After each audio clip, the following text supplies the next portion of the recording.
Spartacus, House of Ashur, Episode 7 Review. Ashur and Korris arrived to find Opiter dead, just as they were meant to depart with him. Korris is immediately grief-stricken and enraged. Ashur notices the mark of the Cilician pirates, tying the murder back to previous attacks. He appears to be genuinely shaken by the loss, something that I suspected in earlier reviews.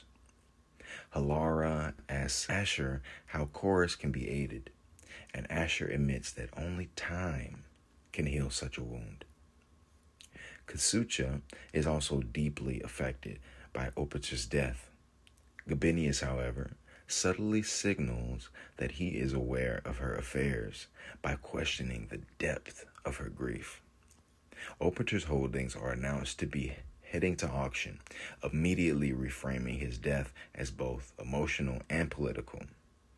Also, Crixus requests that games be held for Opiter. However, Gabinius rebuttals, saying that it would be inappropriate for a man of his station to perform such a spectacle for a man such as Opiter, a simple lanista. So instead, he opts to host the auctions for Opiter's belongings, and during such, he will give, words of positivity towards the man's memory. Achilia flirts with Calidus. The interest is mutual, but Calidus seems hesitant. As a seasoned warrior, I'm sure that he understands the danger of distraction. Achilia is furious over losing the title of champion, as well as Calidus being denied it, stating that he is far superior to his son. But Calidus reminds her that the position is one of elevation, not entitlement. Achillia returns to the sands. Most of the men eventually welcome her as a warrior, but Arato and Tarchon, they are very apprehensive.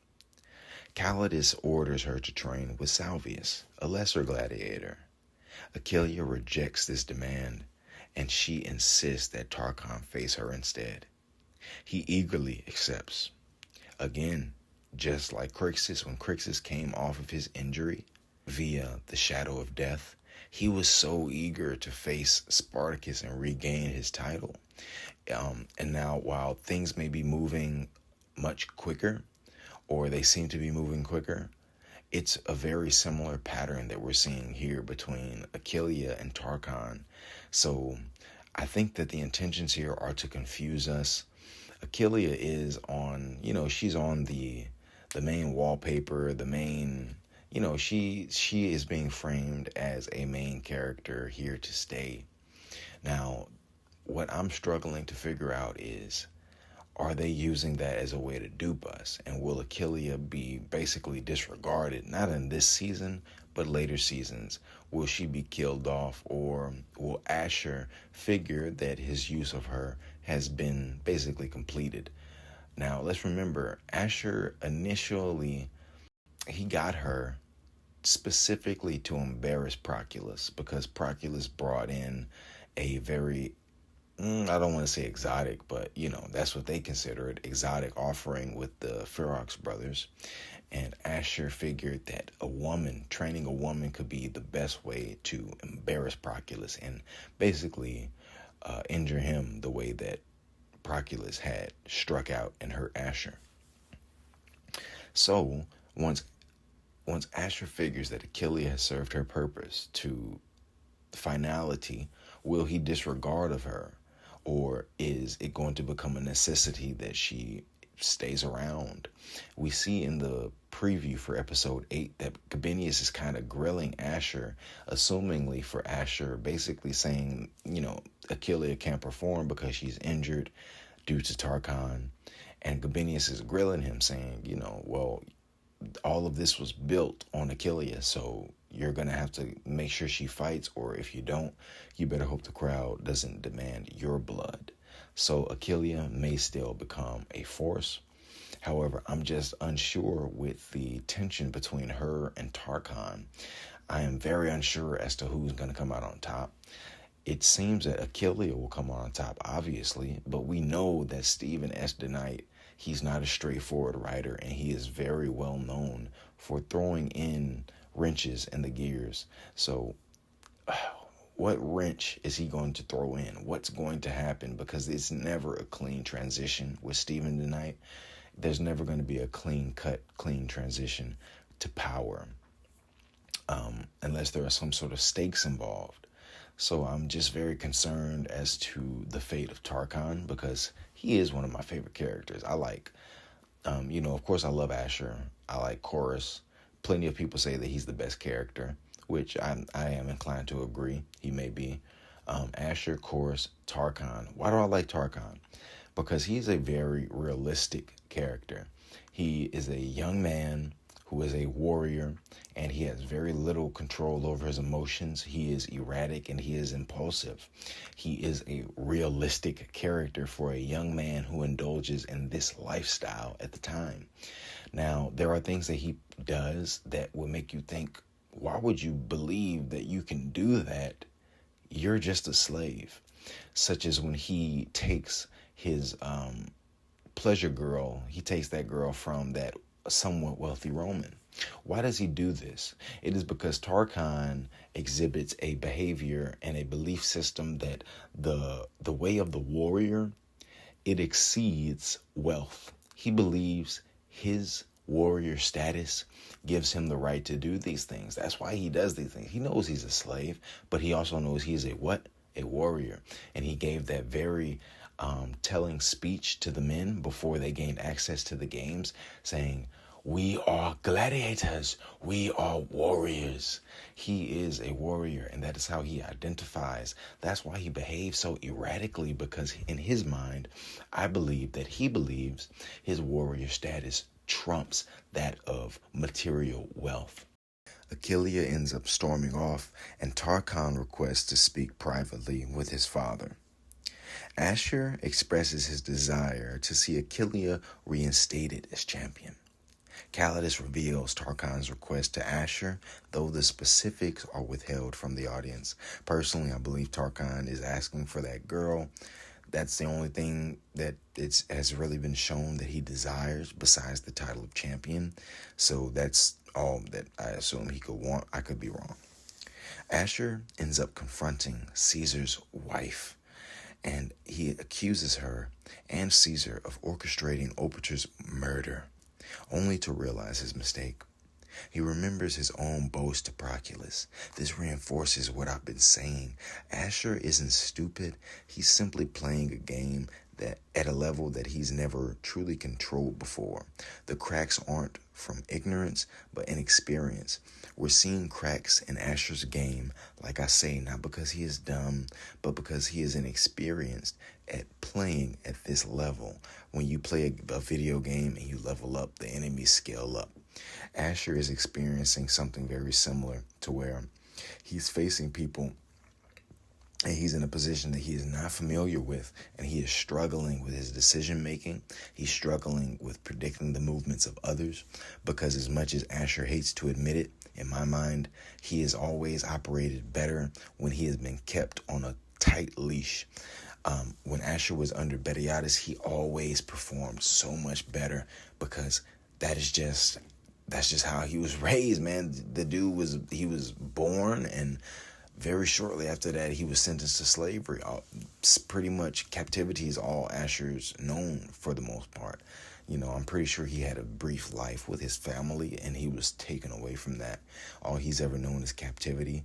And to be honest, when he began working underneath Betiatus molded him, shaped him, and kept him on a very tight leash.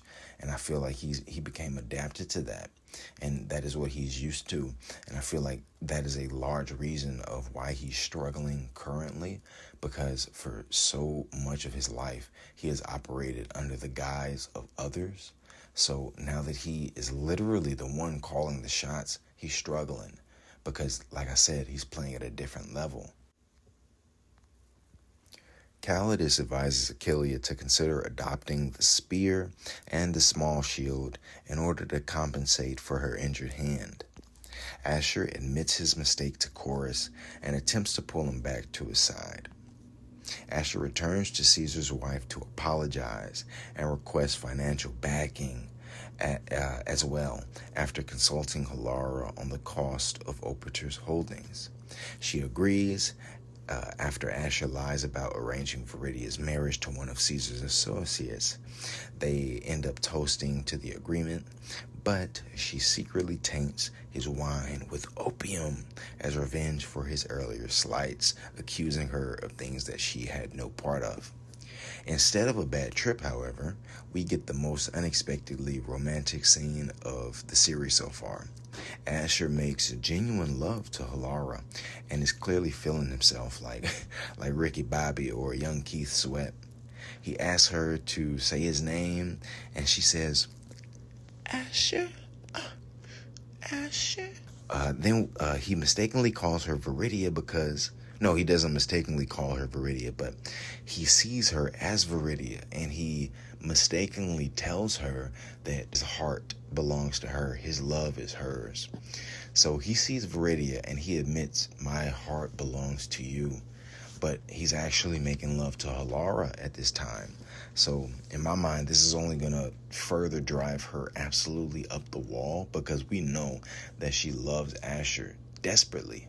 And we've heard her mention, it could have been jokingly, but we heard her witness disrespect that Ashur endured, and she was willing, or it seemed so, to poison the person disrespecting him, or she at least mentioned it. So that is very much so hinting at her willingness to defend Ashur and the love that they have and the dynamic that they have. But when he professes his love but continues to pursue Viridia, what is that going to do to her mental state? What is that going to do? How is she going to react to that? And can this end up biting Ashur in the ass? Gabinius ends up hosting the auction for Opiter's holdings. Ashur arrives confident, believing Caesar's wife's backing secures his victory. Instead, Cornelia ends up learning that Ashur lied about Viridia's marriage and publicly denies him the funds, humiliating him. Proculus wins the bid. Ashur informs Casucha of his suspicions regarding Proculus's involvement in Opiter's death. Also, Casucha was the one who kind of whispered doubt into Cornelia's head. Achilia returns to training with the spear this time, her original weapon, and the one that killed her loved one. Flashbacks overwhelm her at first, but muscle memory soon takes over and allows her to compete with Tarchon. Ultimately, the trauma proves too much, and Tarchon defeats her again, remaining champion. Now, I will not deny I was not very upset at this. I really do like Tarchon. Why do I like Tarchon? As I explained earlier, he is a very relatable character, headstrong, rambunctious, young. He still makes mistakes fervently and avidly because he is so young and he is so headstrong. He is simply a very relatable male character. A lot of young men will relate to this guy. Not necessarily as the warrior and as the gladiator, but just as the temperament more so, and the behavior of what I want it right the fuck now, and I don't give a fuck what no one else has to say. He is very relatable on that front because a lot of young men live that portion of their lives up until they get humbled.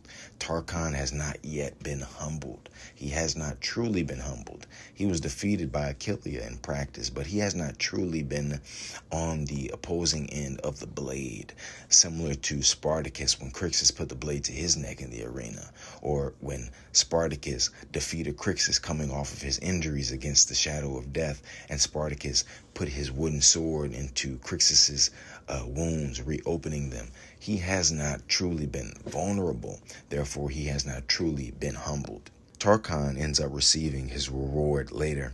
His woman, I feel like everyone pretty much knew that was going to happen. That's all he wants, that girl. He discovers bruises on her leg during an intimate scene from mocking a Roman man's size. Tarchon ends up ordering her to sit front row with the Roman at his next fight, clearly intending to remove him. But what happens when another simply replaces him? And what happens if Tarchon is punished regardless? This could easily backfire on Ashur. Crixus ends up meeting with Proclus and admits Ashur warned her of his involvement in Opiter's death, but also reveals that Ashur is moving against him. She explains that she cannot allow Ashur near her daughter, calling him a snake slithering all over her. They agree to set a false meeting with the Gabinius to lure Ashur into a trap. Ashur enters the arena alone for the supposed meeting and is ambushed by Proculus's men. Believing Proculus will confront him personally, Ashur laughs as his own men emerge from the shadows. Crixus was with them all along. Korris demands to face Proculus's men alone. What follows is absolute carnage. Limbs are severed within seconds. One man attempts to flee but is cut down by Ashur's thrown dagger. Korris then annihilates the Ferox brothers. It was less a fight, more so a mauling. He tossed them around like a grizzly bear would a human man. Korris ends up sparing the eldest Ferox brother as a message to Proculus, declaring their downfall would be witnessed in the arena. Ashur admits that he would not have spared him, but he still approves.